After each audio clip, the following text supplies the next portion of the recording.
Hello everyone. In this video, problem on flexibility matrix method will be explained. Here the question is, analyze the continuous beam shown in figure by flexibility matrix method. The continuous beam ABC, in this span AB is loaded with UDL 60 kilonewton per meter and the span is 4 meters. The span BC loaded with point load which is acting at center, and span BC total 3 meters. That point load is acting at a distance of 1.5 meters from C. Here you have to analyze this continuous beam by using the flexibility matrix method. For this, first the calculation of static indeterminacy. So static indeterminacy depends on supports. However, the support A is fixed. Supports A is fixed. Hence it carries 3 reactions. One is horizontal, one is vertical, one is movement. And B is roller. It carries only one vertical reaction. And C support is roller support. It carries one reaction, that is vertical reaction. So here in static indeterminacy, the number of reactions minus equilibrium equations. So from this, the number of reactions of the given continuous beam: at support A 3 reactions, at support B 1 reaction, at support C 1 reaction. So the total number of reactions are 5, and the number of independent equations of equilibrium is 3. So static indeterminacy is number of reactions minus equilibrium equations, 5 minus 3. So the degree of static indeterminacy is 2. Means here the matrix is 2 by 2 matrix. Means the 2 by 2 matrix means like A11, A12, A21, A22. Okay. This is 2 by 2 matrix. Next, calculation of free bending moment. Next, calculation of free bending moment. For this calculation of free bending moment, the released structure are the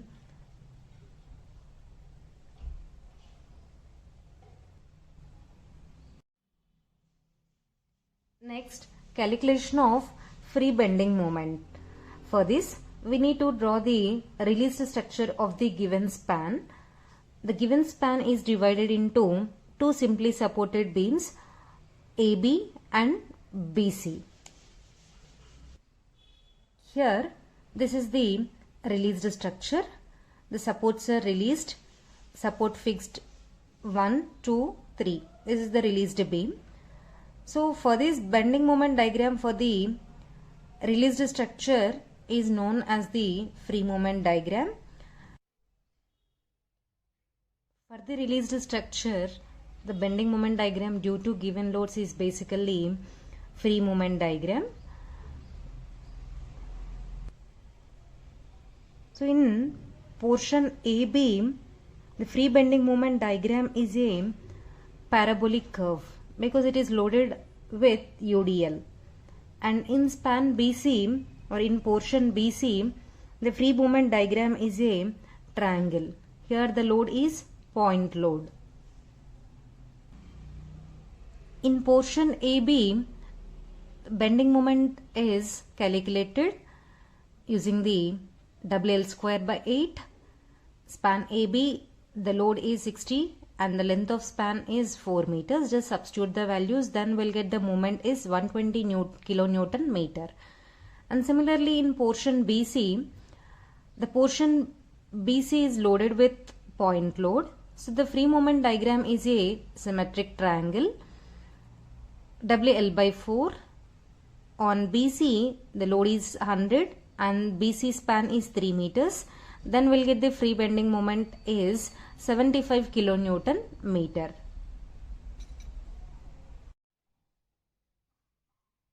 Next, calculation of shear. For this, we need to draw the conjugate beam for the released structure. Has two simply supported beams, A dash B dash and B dash C dash, with M by EI diagrams as loads. So this is the conjugate beam, A dash B dash, M by EI diagram. M is already calculated, that is 120 kilonewton meter, and for B dash C dash the moment is 75. Based on the loads, A dash B dash is symmetrical parabola, B dash and C dash is symmetric triangle.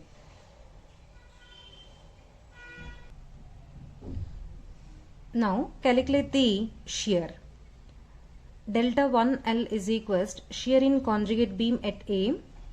It is symmetric, so half into 2/3 of base into height, 120 by EI into 4. Here we'll get the shear at A is 160 by EI.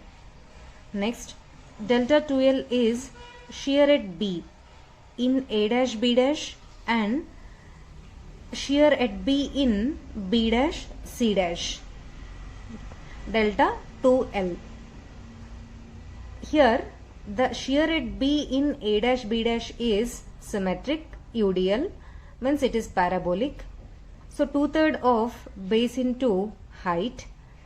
For triangle, half into, it is symmetric, so multiplied with half. Height is 75 by EI and the base is 3. Then we'll get the shear to delta 2L is 216.2. Here delta 2L is 216.25 by EI. These are the shear values at A and B. Next, to find the flexibility matrix.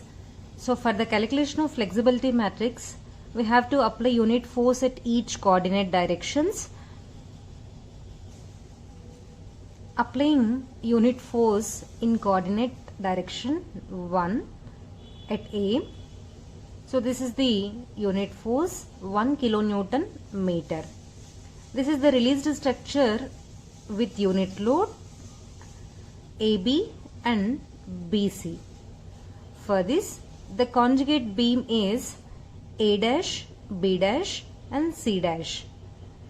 At A point, the unit force 1 kilonewton meter is applied. So 1 by EI. This is the conjugate beam. For this, calculate the matrix delta 11 and delta 21. The conjugate beam is a simply supported beam. Already we know that here the 2 by 2 matrix means delta 11, delta 12, delta 21 and delta 22. Here first calculate the delta 11. Whenever we are calculating the element of the same position, means we will multiply the 2/3 of area of the triangle. Here the conjugate beam is triangle, so 2/3 of the area of the triangle. 2 by 3 into half into base of A dash B dash is 4 and the height is 1 by EI. The delta 11 is 4 by 3 EI. Similarly, delta 21. Here we are calculating the element of the opposite position, means it will multiply 1/3 of the area of the triangle. So 1 by 3 into half into base into height. Then we'll get the 2 by 3 EI. Similarly, next unit force is applied at coordinate direction 2, means at B. This is the unit force at B. For this unit released structure, also draw the conjugate beam.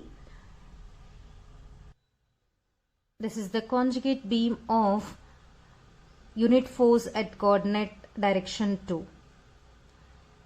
A dash B dash, B dash C dash. We are applying unit force at B. So this is the shape of the conjugate beam. Here this is 1 by EI. Here you can calculate the delta 1 2, same delta 1 2, opposite to that element. So 1 by 3 into area, 1 by 3 into triangle area half into base into height, then we'll get the delta 1 2 is 2 by 3 EI. Next, delta 2 2. So this is the at that coordinate only, means we are calculating the element of that same position, means we will multiply the 2/3 of that area of the triangles. So first consider the A dash B dash plus B dash C dash. In B dash A dash condition, 2 by 3 of half into base into B dash A dash length is 4 meters plus 2/3 of half into height into B dash C dash base is 3. Then we'll get the delta 2 2 is 7 by 3 EI. From the consistency condition, there is no final displacements, so that is considered as 0. We know the flexibility matrix equation. Delta into P is equals to delta minus delta L. Here this is the final displacements. In this there is no final displacement, so consider it as 0. And these are this delta L is nothing but shear values. Delta 1L and delta 2L already calculated. And here these are the forces P1 and P2. And this is the matrix. So delta 1 1, delta 1 2, delta 2 1, delta 2 2 calculated. Just write down here those values.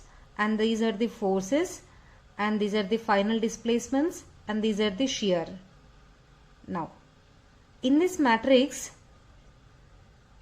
1 by 3i, then write down the matrix as 4, 2, 2 and 7.